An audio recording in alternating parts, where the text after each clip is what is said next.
Oh, do we have more books? Is this what we got? What is this? What do we got? A couple more books? Sweet. Thank you, sir.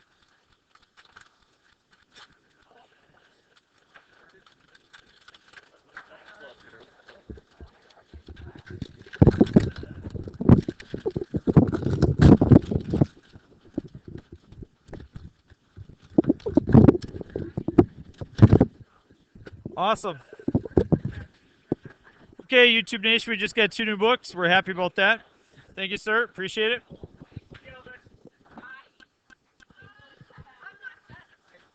Let's roll. Best part of algebra is right here. This is what you've been waiting for your whole life. Every polynomial degree n has exactly n roots or solutions or zeros.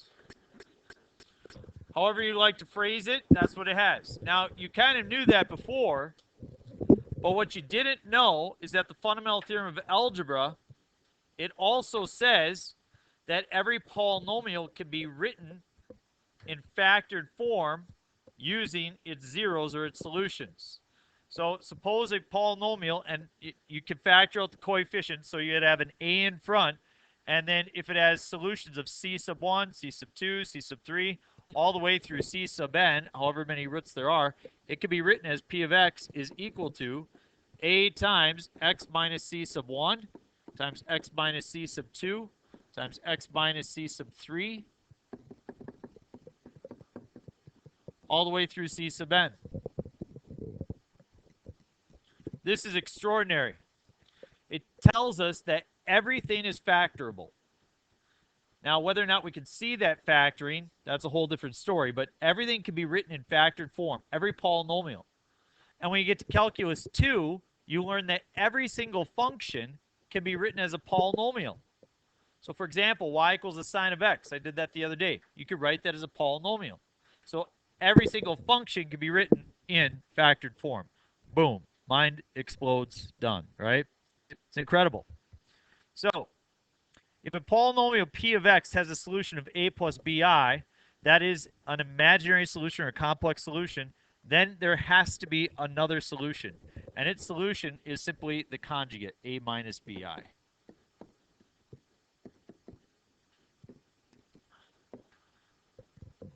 For those of you who are struggling with the fact of understanding why complex solutions come in pairs, I'm just going to give a slight graphical argument to you real quickly, okay?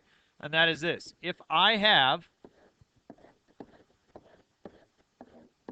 x to the first, can I draw x to the first degree without going through the x-axis? No, it's got one solution, and it is a real solution. This is not going to be imaginary, is it? But a parabola, I could draw that by crossing the x-axis. Can I draw it without crossing the x-axis? So it would have 2 solutions, and they would both be imaginary. A cubic, can you draw a cubic without passing through the x-axis? You can't. You can draw it where it just crosses once, but the fact is that you have 2 more solutions. They are imaginary. Watch a 4th degree polynomial. Say I draw a 4th degree. Again, I could draw it here. It passes through twice, but it would then have 2 more imaginary solutions. So if you just think about trying to draw them, there's no way you could draw it such that there's just one imaginary solution. There's no way. And as soon as you say, well, yeah, I can, Mr. Gens, I'm going to draw the cubic like, whoop, just not very good today, am I? There we go. There we go. You say, well, that one only touches twice. Well, we got a single root, and then we got a double root. So it technically, you know, right? Point made. Touche. Here we go. Let's roll. If you could do this problem, you can get an A on the next test. A lot of A's on this next test. Not very many B's. Usually you know how to do it or you don't know how to do it. A lot of people that know how to do it. But the few that don't, you drop from an A to a C or D really quickly. So know how to do this. Possible number of real roots.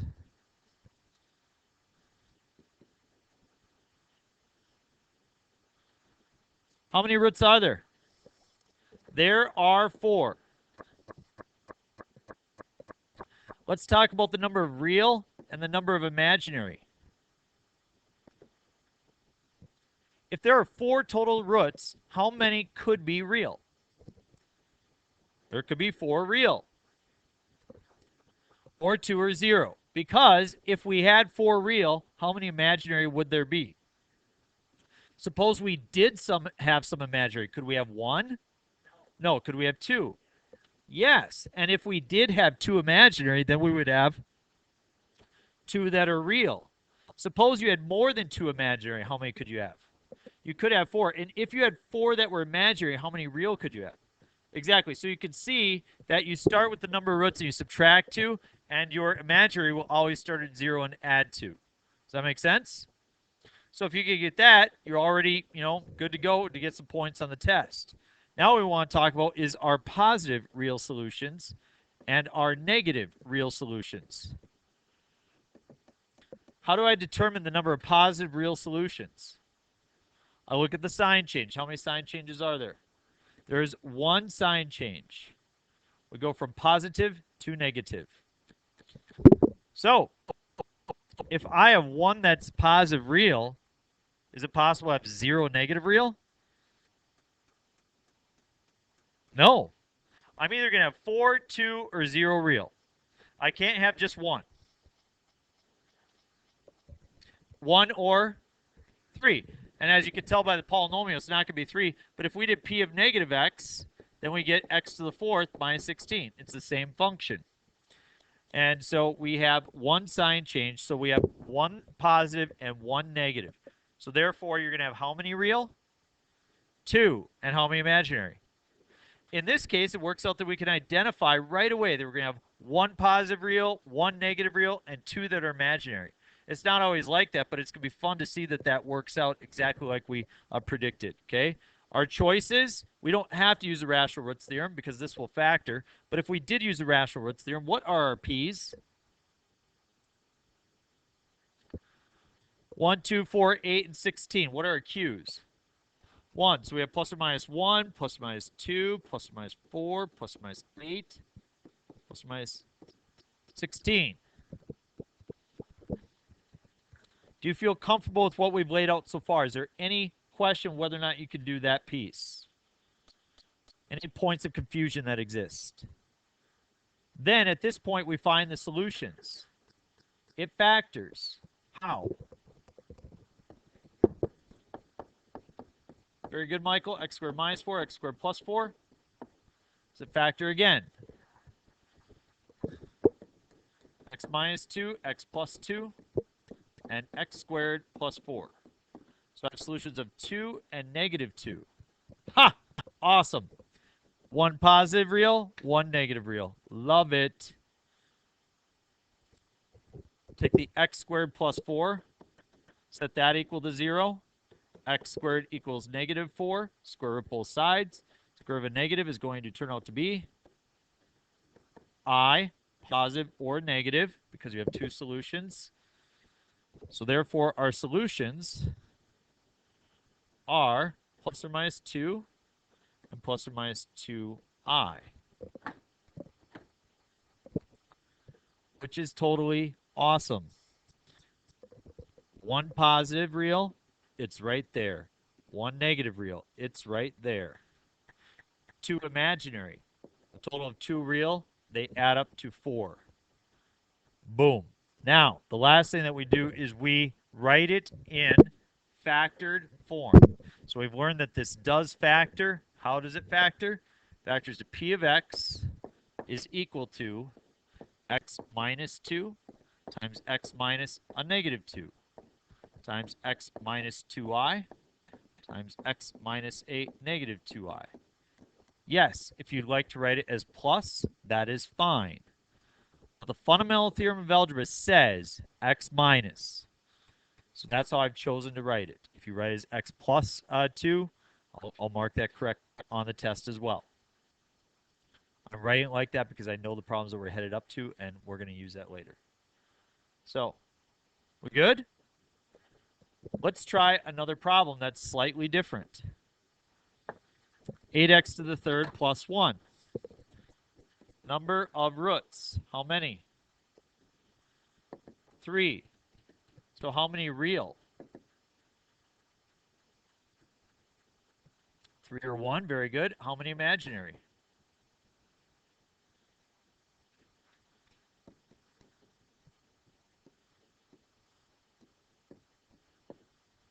If I had 3 real, how many imaginary would I have? I would have 0 or 2. Remember, there can be no odd numbers, period, for your imaginary solutions. Must always be even because they come in pairs.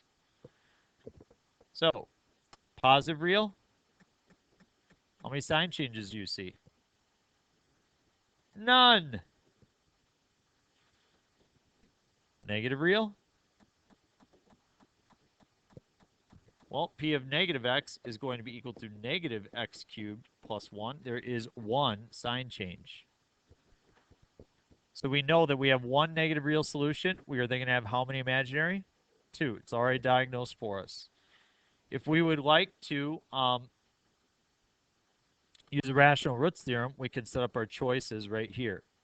What are our p's? 1. Our q's? So therefore, we have plus or minus 1, plus or minus 1/2, plus or minus 1/4, and plus or minus 1/8. Fortunately, we do not have to use the rational roots theorem. We can instead do what?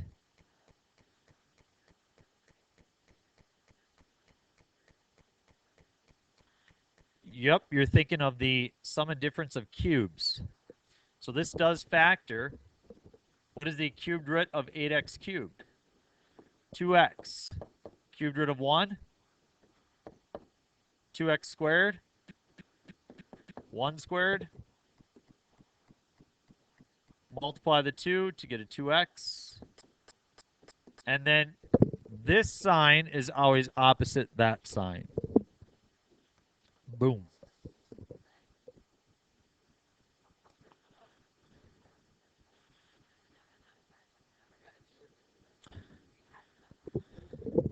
If you don't remember the factoring, you have this sheet right here. Contains all factoring methods. There you go. Let us move forward. We see that we have one solution of negative 1/2. How do we figure out the solution to 4x squared minus 2x plus 1? The beautiful quadratic formula. Thank you. So we will do that. We know that we're going to get 2 imaginary, negative b, plus or minus square root of b squared minus 4 times a times c.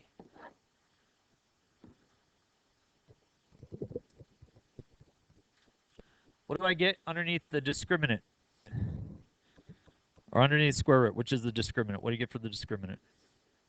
Negative 12. Square root of negative 12. So you take out a negative 4. 2i roots of 3. Thank you. B rated.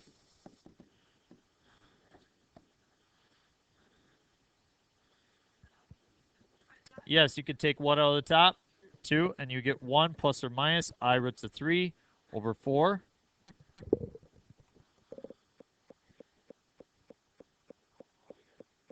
It's 2a. No, you almost made me go back and switch it to 16, so good question. I second-guessed myself there. Thank you. Solutions are negative 1/2, and then 1 plus or minus I roots of 3 over 4. You can see from a preliminary diagnosis that we would have 1 negative real, which is what we got, negative 1/2. It is one of our choices. We have 2 imaginary and 1 real, which was negative, for a total of 3. Awesome. We will now write it in factored form. It factors 2. P of x equals, we have the 2x minus the 1, or plus the 1, excuse me. Or, I guess what I've been, oh, don't look at my email. All right. Whoa! Well played.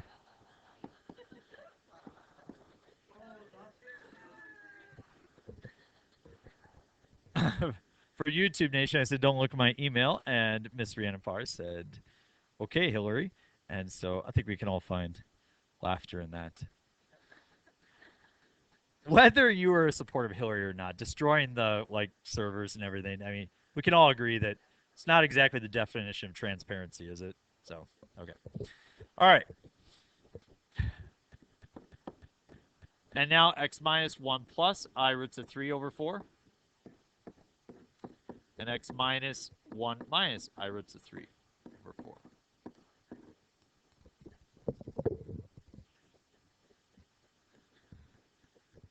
Oh, can I be clear about a slight issue here? Very, very small. Okay, when you multiply these all out, you're going to get an x to the third, right? But we won't necessarily get an 8x to the third, will we? So the rational roots, or I'm sorry, the fundamental theorem of algebra says that you could have a coefficient out front. So like this. So when we've written in this factored form, technically to get the 8x cubed, we should be putting an 8 out front there. But no, I'm not really concerned about it because the fact of the matter is we're really just using it to find the solutions. That's the main concern. The actual coefficient out front, I've never actually come across a time where we actually use that for a greater purpose. So I'm just gonna, I'm bringing that out to make sure we stay true to the actual theorem, but we're not gonna actually look at that. So let's try our last example doing this, and we're gonna try 2 examples where we write equations. So number of roots.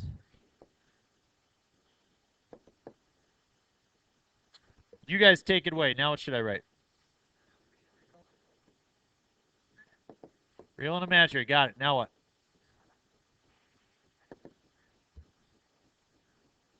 3 or 1 for real. Good.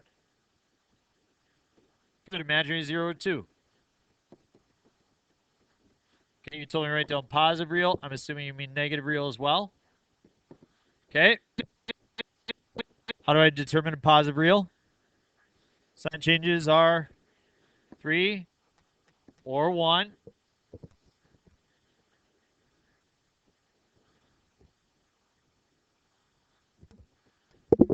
When I plug in the negative x, again, the odd exponents will change, so I end up with 0. Good.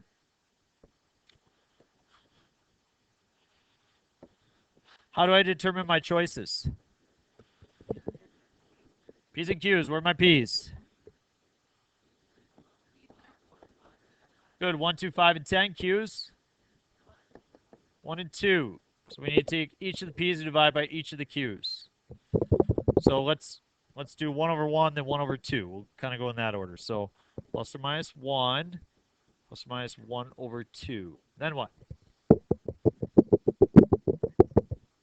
Plus or minus 2. And it would be plus or minus 1, but we won't do that because we've already written it down. So we'll go to the 5. So plus or minus 5. Plus or minus 5 halves. And that's it. Good. Oh boy.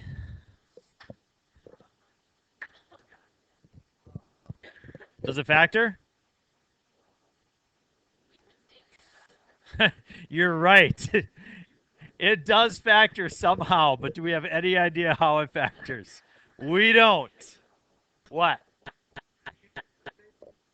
Grouping is an excellent idea. What would you take out of this portion? Okay, so the 2 and the 10. So you get an x cubed minus 5 then, right? That's not going to match up, is it? Yep. So it is tempting to group, but grouping will not work. So we're left to the rational roots theorem. But let's be thankful because look at your choices. What would be dumb to try? A negative number. Why, B. Rodden? Because there are no negative real solutions. So we've eliminated half of them. So I'm kind of drawn to 1, 2.5. You know, kind of, it's what I'm kind of hoping for. Okay, let's try 1. 2 minus 13 is negative 11, plus 26 is 15, minus 10 is 5. Didn't work. There are 0 negative real, and so therefore none of the negatives work. You want to try 2? Okay, so 2 cubed is 8 times 2 is 16. 2 squared is 4 times 13 is negative 52. 2 times 26 is positive 52. And we have a minus 10. And that pretty much does not work.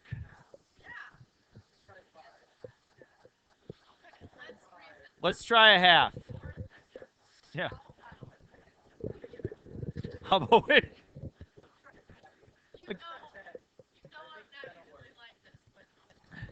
Let's try a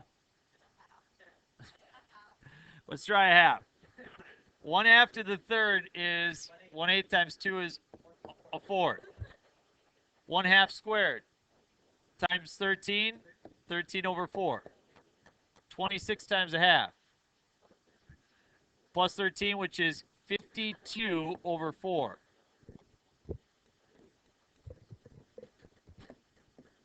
So I get 1 minus 13 is negative 12, and 52 minus 40 is positive 12. 1/2 works. Barely. So I took 26 times 1/2 is 13. So 13 over 1 is the same as 52 over 4.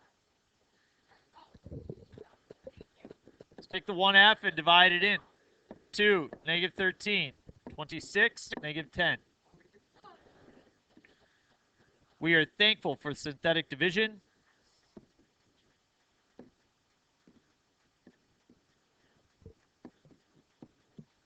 We get 2x squared minus 12x plus 20. Does it factor? Take out a 2. Does x squared minus 6x plus 10 factor? No. So we use the quadratic formula. 6 plus or minus square root of 36. 4 times A times C.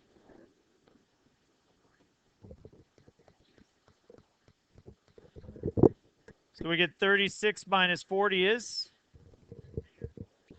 negative 4. What's the square root of negative 4? 2i. So I have 6 plus or minus 2i over 2. Very good. So our solutions are 1/2 and 3 plus or minus I. And remember, we said that if there is an imaginary solution, and its conjugate will be a solution as well. So 3 plus I, 3 minus I. See how it works together? Notice your solution is one of your choices, and notice that we have 1 positive real. We have 0 negatives, but we do have those 2 imaginary for a grand total of 3. Sorry, 1 real solution for a total of 3 altogether. Now we write it in factored form. P of x is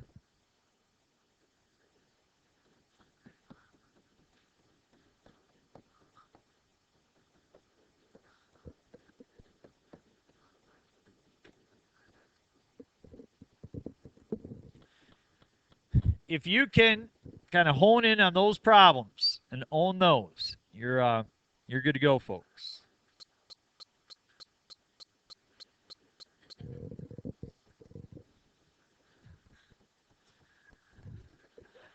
All right, let's flip it over. I can. Yes.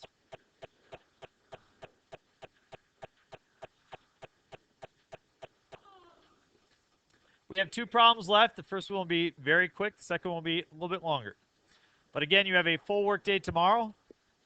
Tomorrow, I love you tomorrow. Justine, what do you say when I tell you that I want to call you Sandy? Yeah, what do you say about that? It's not your name. Okay.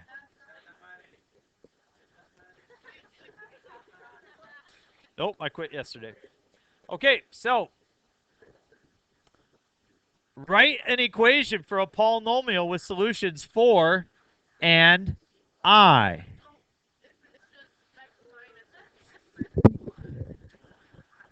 Very good. Rhiannon's thinking. She's using her brain. But I'm not satisfied. You know the answer. Jay Aki, tell me a little bit more. What did you say? X plus 1. Why? Why?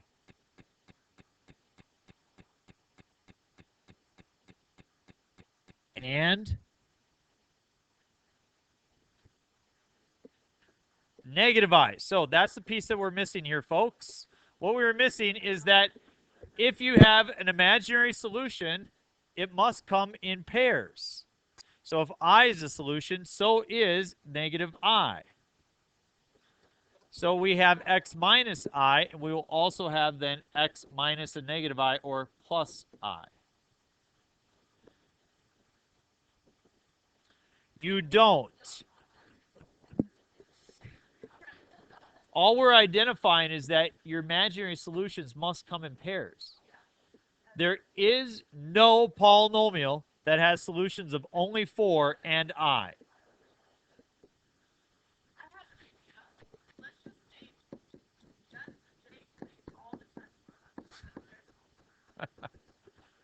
I give them the answers ahead of time. They watch the video before they come to class each day. I had a student do that once. They watched the video from the previous year and show up to the class that day. They had all the answers. Everybody just thought they were a genius. The guy watched the video from last year. So it's funny. Yeah, I thought it was pretty cool. Okay, then we got x squared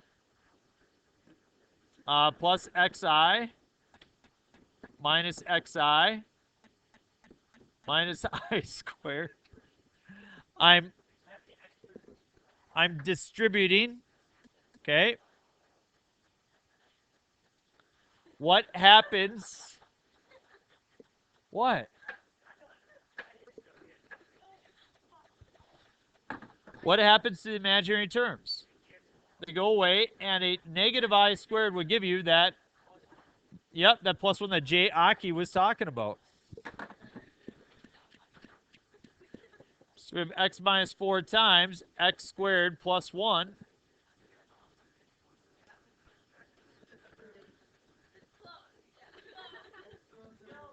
X cubed.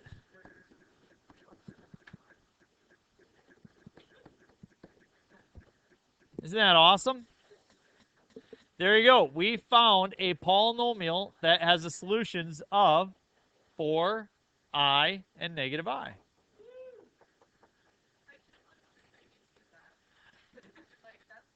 Wait till you do the next one. For our very last problem, we want to now do this for solutions of negative 3 and 4 minus 2i roots of 3.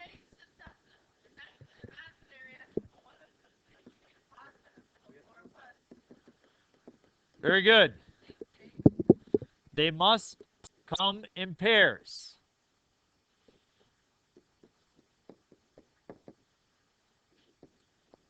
So x minus a negative 3, x minus a 4 minus 2i roots of 3, and an x minus a 4 plus 2i roots of 3. Do you know the mistake that people will make on the test? Does anybody anticipate it?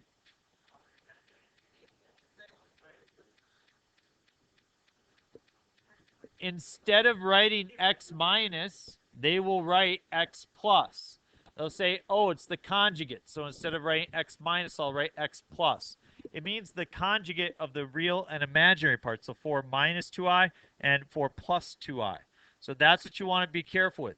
And now the second mistake they will make is they will not put parentheses, and they will forget to distribute the negative all the way through. So let's write it now without those parentheses. So p of x is equal to x plus 3, which I'm not really concerned about, but I'm very concerned about these next two, and I will now write them as trinomials. X minus 4 plus 2I roots of 3, and x minus 4 minus 2I roots of 3.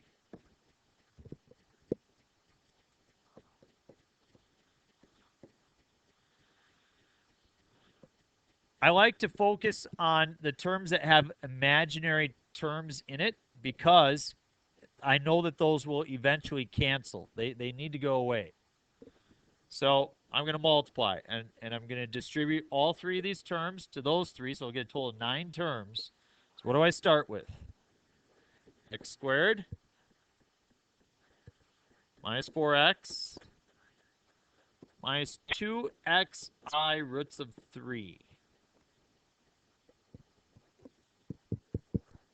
Oh, it's a new day. You've never written that before. Now you have, and it's a special thing, isn't it? So, okay, so minus 4x plus 16.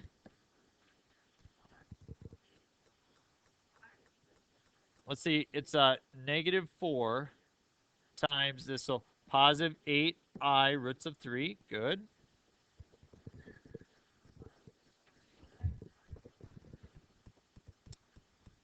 Good, plus 2xi roots of 3 minus 8i roots of 3. And now we have to do that awkward thing where we're taking 2i roots of 3 times negative 2i roots of 3.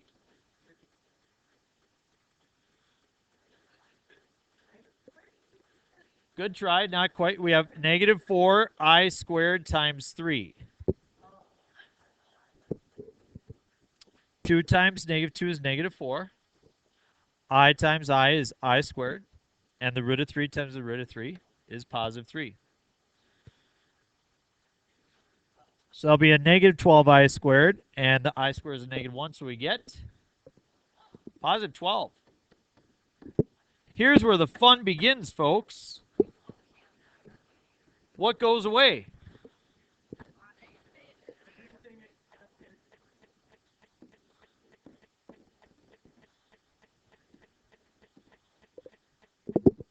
Everything that has an I in it should cancel.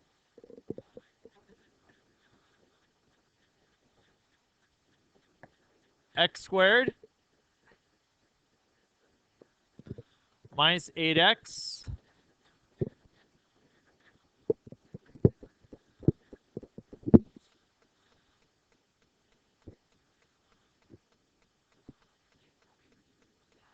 well, now we just got to multiply that out.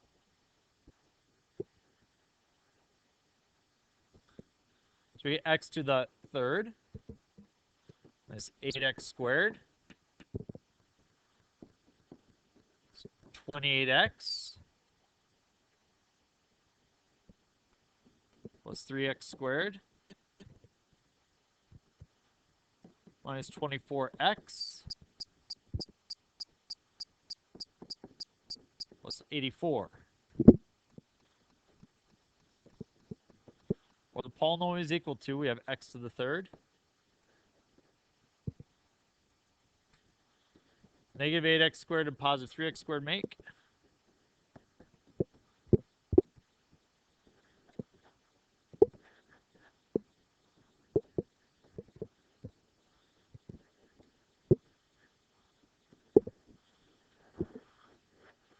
that's your polynomial that has those solutions.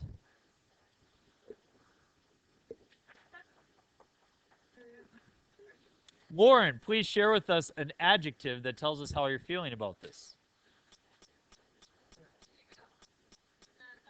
Disgusted. Okay. All right.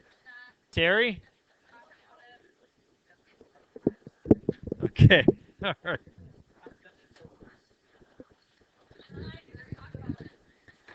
Just not even going to talk about it. Oh, no. What will we do?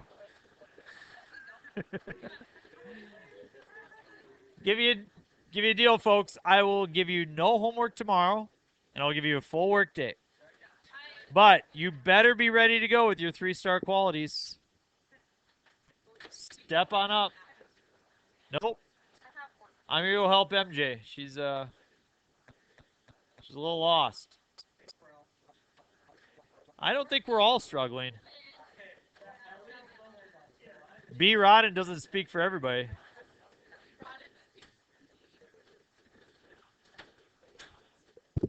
There you go. Own it.